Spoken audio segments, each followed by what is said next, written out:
446 میں آ کر شیعوں کی حکومت کو ختم کیا تغرل بیگ سلجوکی نے۔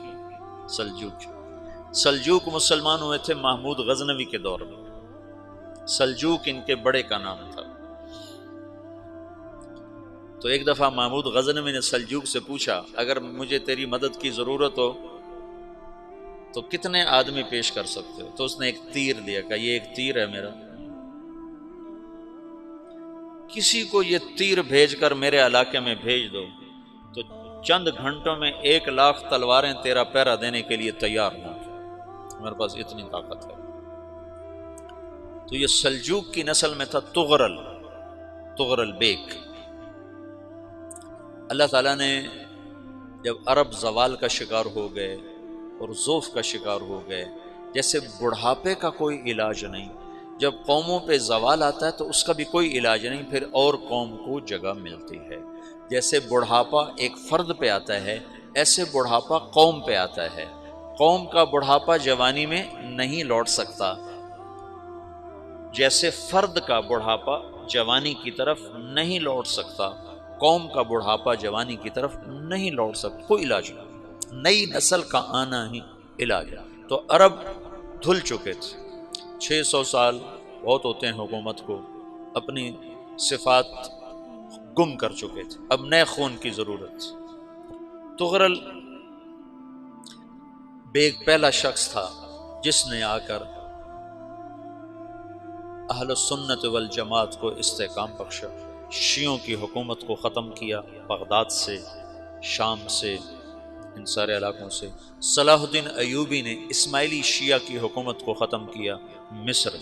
العاضد ان کا آخری خلیفہ تھا صلاح الدین ایوبی، نور الدین زنگی رحمۃ اللہ علیہ کا پروردہ تھا، اس کا دوست تھا، اس کے دوست بھی تھا، بچہ بھی تھا اس کے سامنے، زیادہ لکھنے پڑھنے کا شوق تھا۔ پھر اللہ تعالیٰ نے اس سے کام لیا اور اس کو مصر کا گورنر بنا کے بھیجا، مصر کی مدد کے لیے بھیجا، تو وہاں اس نے صلاح الدین ایوبی نے وہاں ختم کیا، تغرل بیگ نے یہاں ختم کیا۔ تو پھر سلجوک جو تھے نا یہ اقتدار میں آئے، ادھر ختم ہو گئی سلطنت بنو عباس کی، مصر ایک چھوٹی سی ترکوں کی سلطنت، تو اللہ تعالیٰ پھر مرکزیت کے لیے ایک نظام چلایا۔ 2 لشکر آپس میں لڑ رہے ہیں ایک میدان میں، ایک جنگلی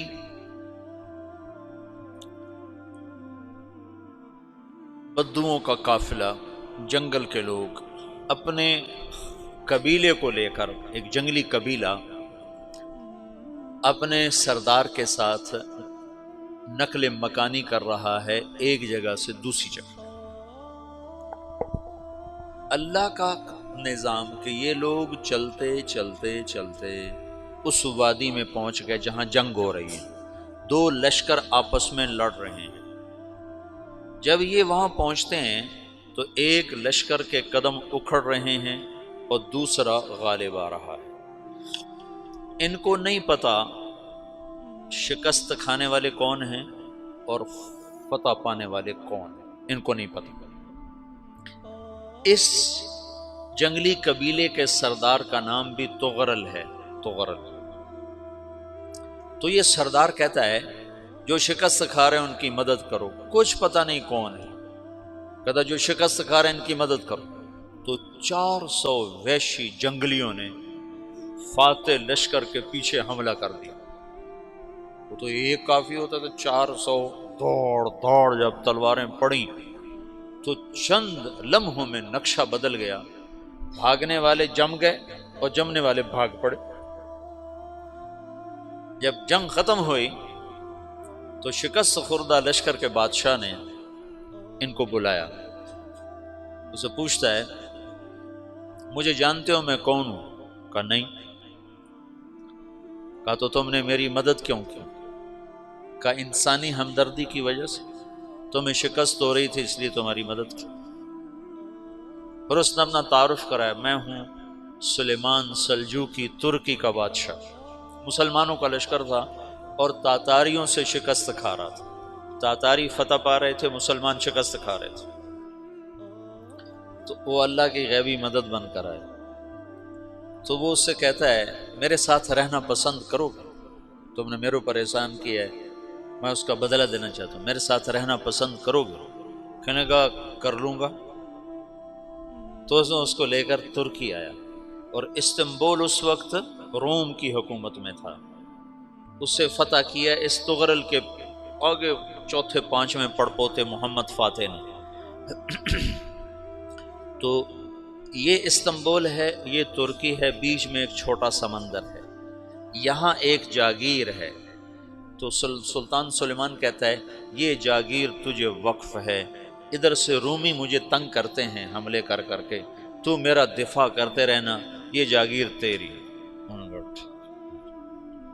اس جاگیر پہ اس نے اپنے قافلے کو آباد کر دیا، اپنے قبیلے کو، اور ایک چھوٹی سی حکومت بنا لی، جو ایک صوبہ سمجھو سلمان سلجوقی کا، وہ ایک چھوٹا سا صوبہ ہے۔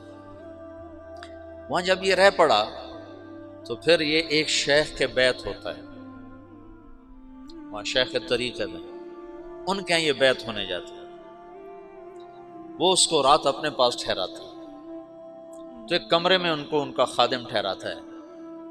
یہ جب کمرے میں جاتا ہے تو سامنے دیوار میں تاکچے پر قرآن پڑا ہوا ہے، تو یہ تغرل بیگ کہتا ہے یہ کیا ہے، یہ کیا ہے؟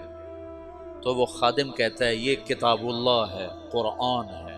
اچھا، وہ اس کو وہاں چھوڑ کے باہر چلا جاتا ہے۔